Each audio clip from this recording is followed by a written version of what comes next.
Lamine Yamal s'est effondré au Camp Nouveau après avoir marqué depuis le point de pénalty contre Celta Vigo et les rapports en provenance d'Espagne indiquent maintenant qu'il s'est déchiré le ischio-jambier avec la Coupe du Monde 2026 à seulement 50 jours. Les champions d'Europe en titre devront peut-être participer à ce tournoi sans leurs meilleurs joueurs. Décomposons exactement ce qui s'est passé, ce que rapportent les médias, et ce que cela signifie pour l'Espagne en se dirigeant vers la plus grande compétition de football de la planète. Lamine Yamal a été contraint de quitter le terrain blessé vers la fin de la première mi-temps dans la victoire 1-0 de Barcelone contre Telde le 22 avril. C'était la journée 33 de la Liga. Barcelone, 9 points devant le Real Madrid en haut du classement, accueillait Celta au Camp Nouveau dans ce qui aurait dû être un match de routine et pour les 39 premières minutes, c'était le cas. Barcelone pressait, dominait, créait des occasions, puis vint le pénalty. L'Espagnol a confidemment expédié son pénalty de la 40e minute dans le coin inférieur droit. Mais il s'est arrêté juste au moment où il se préparait à s'éloigner pour célébrer. Signalant immédiatement quelque chose au banc avant de s'effondrer au sol et de tenir l'arrière de sa jambe gauche. Pensez à cette image un instant. Le ballon rentre dans le filet.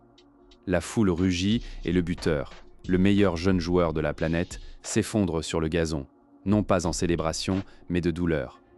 Lamonin a marqué un pénalty de la 39e minute et a immédiatement levé le doigt pour signaler au banc qu'il s'était blessé, procédant à s'allonger sur le dos. Alors qu'il était traité par le personnel médical au nouveau camp, il le savait instantanément. Il n'a pas essayé de s'en remettre en courant. Il n'a pas essayé de jouer à travers cela. Il a signalé. Il s'est effondré et l'équipe médicale s'est précipitée. Il semblait y avoir un problème d'ischio-jambier alors qu'il recevait un traitement sur sa jambe gauche dominante avec laquelle il a marqué le pénalty. Sa jambe gauche. La même jambe qui a produit certains des buts les plus époustouflants du football européen au cours des 2 dernières années. La même jambe qui a recourbé un ballon sur le poteau et dans le filet contre la France à l'Euro 2024. La même jambe qui porte le poids de Barcelone et de l'Espagne depuis des mois. Le jeune star a signalé au banc pour être remplacé. Et tandis que Rooney Bargi est entré à sa place, Yamal s'est dirigé directement vers le vestiaire plutôt que de prendre place sur le banc de touche. Un site qui a approfondi les préoccupations parmi les supporters et les coéquipiers. Il n'a même pas s'assis sur le banc, il a marché droit dans le tunnel. Et quand 90 000 personnes ont regardé leur ailier talismanique de 18 ans disparaître dans le tunnel, tenant l'arrière de sa jambe, l'atmosphère a changé. Le résultat n'a vraiment pas d'importance à ce moment-là. Il a été rapidement remplacé par Rooney Bargi, avec le Blaugrana remportant le match pour maintenir leur avance de 9 points sur le Real Madrid en haut de la Liga. Barcelone a obtenu les 3 points. Ils sont en position de commandement dans la course au titre. Mais personne ne parlait du tableau des classements après ce match, car en quelques minutes, les rapports ont commencé à affluer. Des rapports ont émergé selon lesquels Lamine Yamal s'est déchiré l'ischio-jambier et pourrait manquer la Coupe du Monde selon Helena Condis. Puis ESPN s'est impliqué. La blessure de Lamine Yamal ressemble à un ischio-jambier déchiré, laissant le reste de sa saison en club et le début de la Coupe du Monde en doute selon Gemasol d'ESPN. Et puis vint le rapport de Mundo Deportivo qui a envoyé des ondes de choc dans le monde du football. Selon le média catalan Mundo Deportivo, les premiers examens de la blessure suggèrent qu'il a subi une déchirure de l'ischio-jambier gauche avec des suggestions selon lesquelles il pourrait être mis à l'écart pendant au moins 5 semaines. 5 semaines minimum. L'Espagne doit commencer sa campagne de tournoi le 15 juin contre le Cap-Vert, suivi des matchs de groupe contre l'Arabie Saoudite le 21 juin et l'Uruguay le 27 juin. C'est environ 54 jours à partir de maintenant. Une récupération de 5 semaines ramènerait Yamal fin mai, lui donnant théoriquement un couple de semaines avant le match d'ouverture. Mais au moins 5 semaines ne signifie pas exactement 5 semaines. Cela signifie 5 au minimum. Cela pourrait être 6, 7 ou 8. Et après le match, l'entraîneur de Barcelone Hansi Flick a refusé de se laisser entraîner dans la spéculation. Nous attendrons demain. Nous aurons un diagnostic clair et nous verrons. Flick a dit à la presse espagnole, après avoir battu Celtovo. Ce type de langage mesuré et prudent d'un entraîneur signifie généralement qu'il sait déjà que ce n'est pas bon. Quand les nouvelles sont mineures, les entraîneurs disent que c'est mineur. Quand ils se taisent, vous commencez à vous inquiéter. Pour comprendre pourquoi cette blessure a envoyé des ondes de choc dans le monde entier du football, Vous devez comprendre qui Lamine Yamal est et ce qu'il représente, non seulement pour Barcelone et l'Espagne, mais pour le sport lui-même. Lamine Yamal est devenu le plus jeune joueur de Barcelone quand il a fait ses débuts seniors contre Real Betis en avril 2023, âgé de 15 ans, 291 jours, 15 ans. Alors que la plupart des adolescents à cet âge essaient encore de figurer ce qu'ils veulent faire après l'école, Yamal montait sur le terrain au Camp Nouveau devant des dizaines de milliers de spectateurs et il ne semblait pas déplacé. Il semblait à sa place. Lamine Yamal Nasra Ibana est né le 13 juillet 2007 à Esplugue de Briat, dans la région métropolitaine de Barcelone, en Catalogne. Un enfant local né et élevé dans l'orbite de Barcelone. Absorbé par la célèbre académie La Masia du club et propulsé sous les feux de la rampe à un âge où la plupart des diplômés de l'académie jouent encore au football des jeunes. Les comparaisons avec Lionel Messi ont été immédiates, et pour une fois, elles n'étaient pas entièrement déraisonnables. À l'âge de 16 ans et 50 jours, Yamal a reçu sa première convocation en équipe senior le 4 septembre 2023 par l'entraîneur Luis de Lante pour les qualificatifs de l'UEFA Euro 2024 contre la Géorgie et Chypre et a fait ses débuts en senior contre le premier adversaire le 8 septembre 2023 en marquant à la 74e minute d'une victoire 7-1. 16 ans et il a marqué à ses débuts pour l'Espagne. À l'âge de 16 ans et 57 jours, il est devenu le plus jeune joueur et buteur de l'Espagne, battant les records détenus par Gabi. À partir de ce moment, la trajectoire était établie et le couronnement est venu à l'Euro 2024 en Allemagne, où Yamal n'a pas seulement participé, il a dominé. Il est devenu le plus jeune joueur du tournoi quand il a démarré la victoire 3-0 contre la Croatie le jour du match 1 à 16 ans 338 jours et a ensuite établi un nouveau record en tant que plus jeune buteur de l'Euro quand il a marqué un magnifique but contre la France en demi-finale à 16 ans 362 jours. Ce but contre la France était l'un de ces moments d'une génération. À 16 ans, Yamal est devenu le plus jeune joueur à marquer dans un championnat d'Europe quand sa sublime frappe du pied gauche s'est recourbée sur le poteau à partir de 20 mètres. Un tir recourbé et qui dévie du bord de la surface qui a laissé le gardien français Mike Magan figé sur place. L'audace, la technique, le sang-froid pour même essayer ce tir et encore moins l'exécuter à la perfection en demi-finale du championnat d'Europe avec l'Espagne en retard 1-0 contre la France. La victoire 2-1 de l'Espagne contre l'Angleterre en finale de l'Euro 2024 l'a rendu le plus jeune joueur à remporter l'Euro. Et à la fin de l'Euro 2024, Yamal a été nommé jeune joueur du tournoi. Il a terminé avec un but et 4 passes décisives en haut du tournoi sur 7 apparitions. Un jeune de 16 ans non seulement en compétition au plus haut niveau du football international, mais remportant le tout. Depuis, Yamal n'a fait que s'améliorer. Cette saison a été statistiquement la meilleure de sa carrière. Dans la saison 2025-2026 de la Liga, Lamine Yamal a enregistré 15 buts, 11 passes, 2224 minutes, une note FOMO moyenne de 8,35. Ce sont des chiffres qui seraient remarquables pour n'importe quel joueur, et encore moins pour celui qui a eu 18 ans en juillet dernier. Son but contre Vigo marquait son 24e en toute compétition cette saison, avec 18 passes décisives, soulignant son importance pour l'attaque de Barcelone. Ses 42 contributions directes à des buts. À 18 ans, dans une saison où Barcelone s'échappe avec la Liga et a atteint les derniers stades de la Ligue des Champions, Yamal s'est déjà établi comme une figure clé pour la Roja, marquant 6 buts et fournissant 12 passes décisives en 25 apparitions à seulement 18 ans. Il est le cœur de cette équipe nationale espagnole, le joueur par lequel tout passe, celui que les adversaires marquent en double et ne peuvent toujours pas contenir. Le talent générationnel sur lequel tous les espoirs de Coupe du Monde du pays sont épinglés. Et maintenant, il est allongé sur une table de traitement avec un ischio-jambier déchiré 50 jours avant le plus grand tournoi de sa jeune carrière. Alors, à quoi avons-nous exactement affaire ?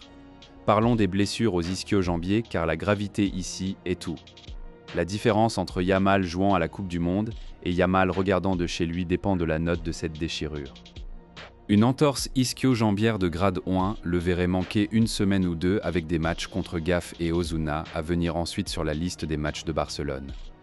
Un grade 1 est relativement parlant un meilleur scénario possible.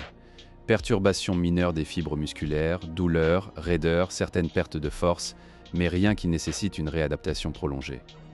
Si c'est le grade 1, Yamal est de retour en quelques jours et la conversation sur la Coupe du Monde devient une note de bas de page. Mais les rapports initiaux ne pointent pas vers le grade 1. Si la blessure était plus grave, une entorse ischio-jambière de grade 2 le verrait mis à l'écart pendant 4 à 6 semaines, ce qui signifierait que sa campagne de Barcelone est terminée, mais la Coupe du Monde pourrait être en jeu.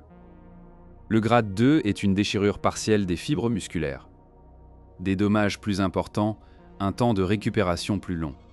4 à 6 semaines nous amènent de fin avril à fin mai ou début juin. Cela met la Coupe du Monde en suspens. Yamal pourrait potentiellement être assez en forme pour voyager avec l'équipe, mais il arriverait sans acuité de match, sans rythme, sans avoir joué du football compétitif pendant plus d'1 mois. Même si Yamal est techniquement en forme à ce moment-là, arriver au tournoi avec une condition physique minimale dans les semaines précédentes sera une préoccupation importante pour le club et le pays. Et puis, il y a le scénario que personne ne veut contempler. Le pire scénario serait une entorse ischio-jambière de grade 3. Cela nécessiterait presque certainement une intervention chirurgicale et pourrait le tenir à l'écart de la Coupe du Monde de la FIFA. Un grade 3, une rupture complète, une intervention chirurgicale, des mois de réadaptation, la Coupe du Monde disparue, le début de la prochaine saison potentiellement affectée. Nous avons déjà vu ce qu'un grade 3 peut faire cette saison.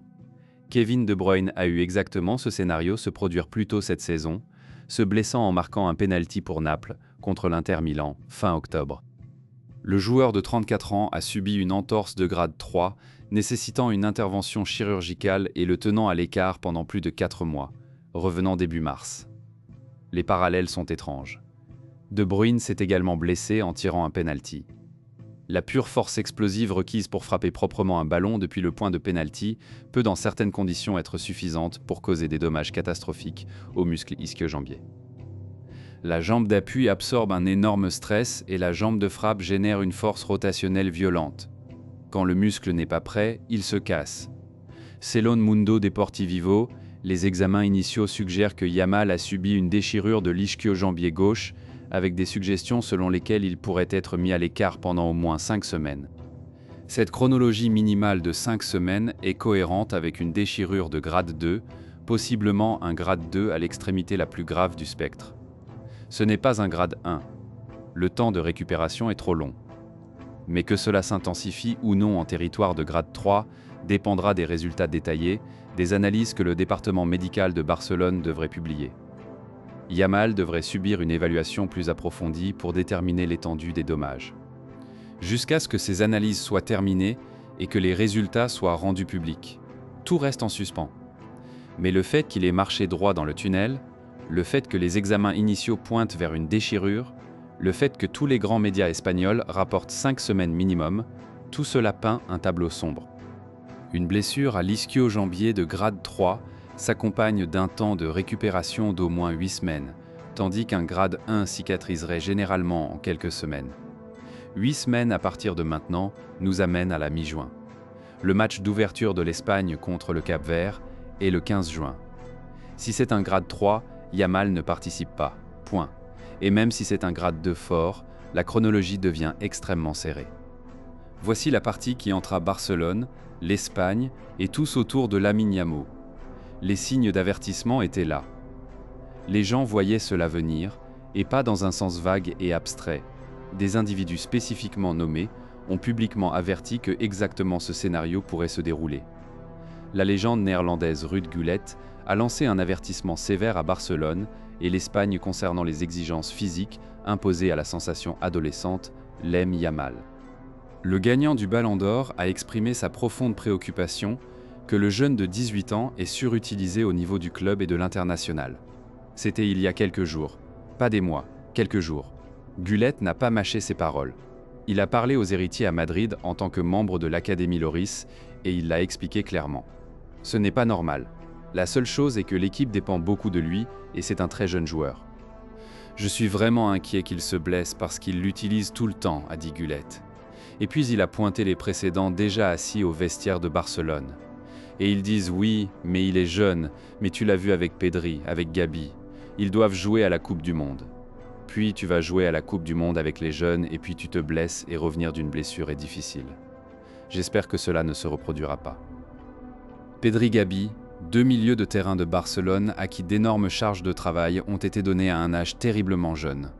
L'icône néerlandaise a pointé les chemins de récupération contrastés de Pedri et Gabi.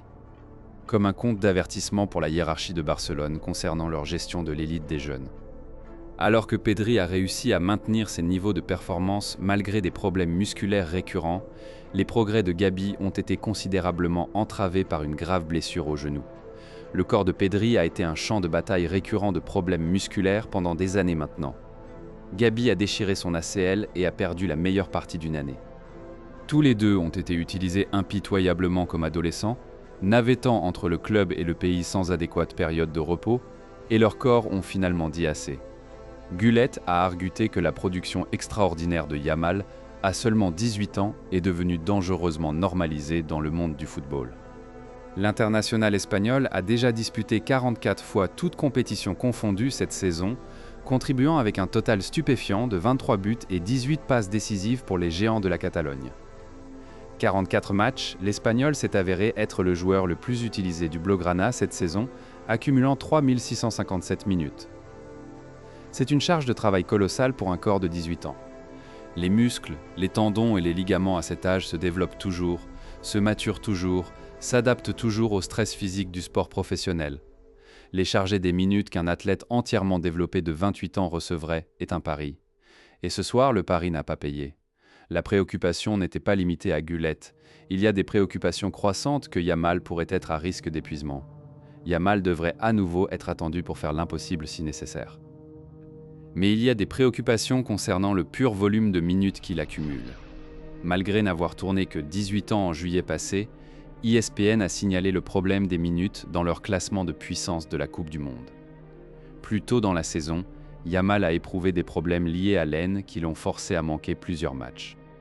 Bien qu'il se soit rétabli sans avoir besoin d'une intervention chirurgicale, la situation a servi de rappel que même les joueurs les plus talentueux sont vulnérables quand ils sont trop poussés. Il y avait déjà eu des signaux d'avertissement. Le problème de pabalgia plus tôt dans la campagne, la vue occasionnelle de Yamal semblant fatigué dans les derniers stades des matchs. Ses accélérations explosives, remplacées par une jogging laborieuse. Le corps communiquait et personne n'écoutait assez fort. Barcelone pourrait trouver en Rooney Bargi une solution pour gérer les minutes de la jeune star de 18 ans. Ironiquement, c'était Bargi qui a remplacé Yamal ce soir contre Celta Vigo. L'adolescent suédois signé de Copenhague pour 25 millions d'euros était censé faire partie du plan de rotation à long terme. Mais dans sa première saison, il n'a joué que 616 minutes sous Hansi Flick. 616 minutes comparé à Yamal. Ce ratio te dit tout sur la façon dont Barcelone a fortement compté sur leur jeune star. Et maintenant, ils en payent le prix.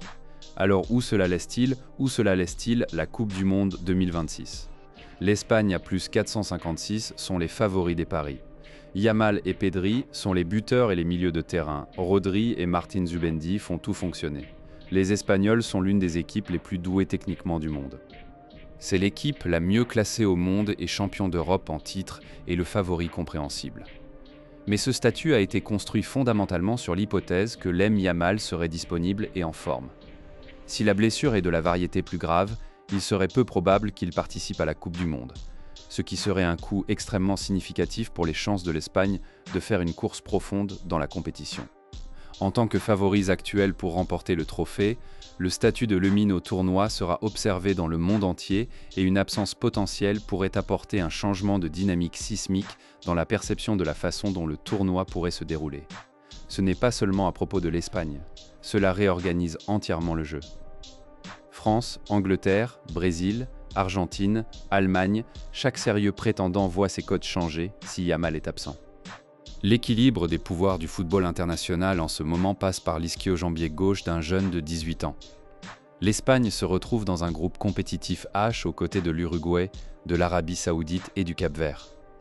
Le match contre l'Uruguay le 27 juin ressort comme potentiellement le match de phase de groupe le plus difficile. Sans Yamal, la capacité de l'Espagne à déverrouiller une arrière-garde profonde, assise et bien organisée uruguayenne diminue considérablement.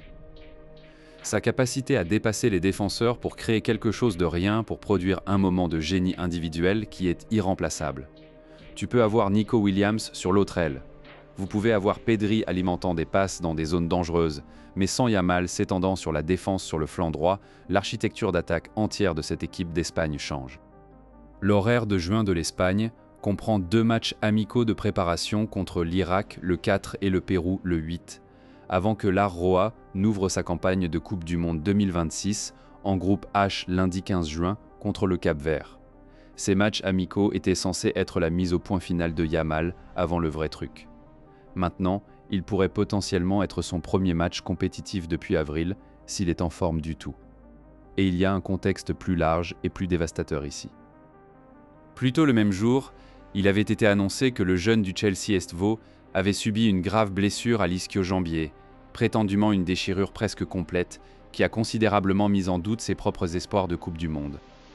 Deux des adolescents les plus excitants du football mondial, deux futures stars de la Coupe du Monde, tous deux tombant avec le même type de blessure le même jour, quelques semaines avant le tournoi, le monde du football regarde ses futurs débuts à la Coupe du Monde les plus attendus tomber comme des dominos.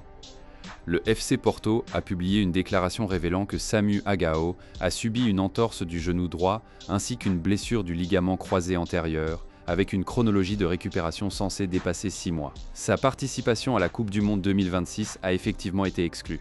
L'Espagne avait déjà perdu Samu Agao plus tôt dans l'année. Les options de buteur de Luis de la Fuentes étaient déjà plus minces qu'il ne le voulait. Et maintenant, le joyau de la couronne, le joueur autour duquel toute l'attaque espagnole tourne, se bat contre le temps. Maintenant, voici où nous en arrivons avec le titre de cette vidéo. Le titre dit que Lamine Yamal a été officiellement exclu de la Coupe du Monde. Pour l'instant, cela n'a pas été confirmé officiellement par Barcelone ou par la Fédération espagnole de football.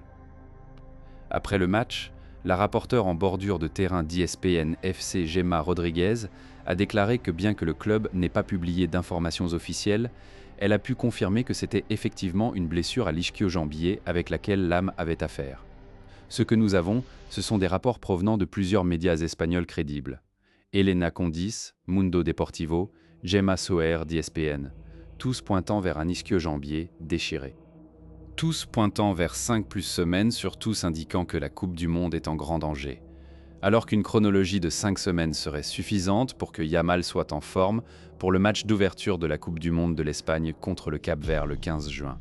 Il espérera que ce n'est pas une déchirure plus grave. Le diagnostic officiel du personnel médical de Barcelone devrait être divulgué dans les prochaines 24 heures. Uniflic ne spéculerait pas après le match. Nous attendrons et nous verrons. Alors la Coupe du Monde est effectivement terminée pour Yamal avant même de commencer. Si la blessure est mineure, l'homme serait capable de revenir au cours des prochaines semaines et devrait être en forme pour participer à la Coupe du Monde. Si c'est mineur, il y a de l'espoir. Mais les premières indications, le langage corporel, la marche immédiate du tunnel, les rapports de 5 semaines minimum, aucun de cela ne crie mineur. Ce que nous pouvons dire, c'est ceci. L'une des plus grandes superstars du monde est soudainement un doute pour participer à la Coupe du Monde de cet été.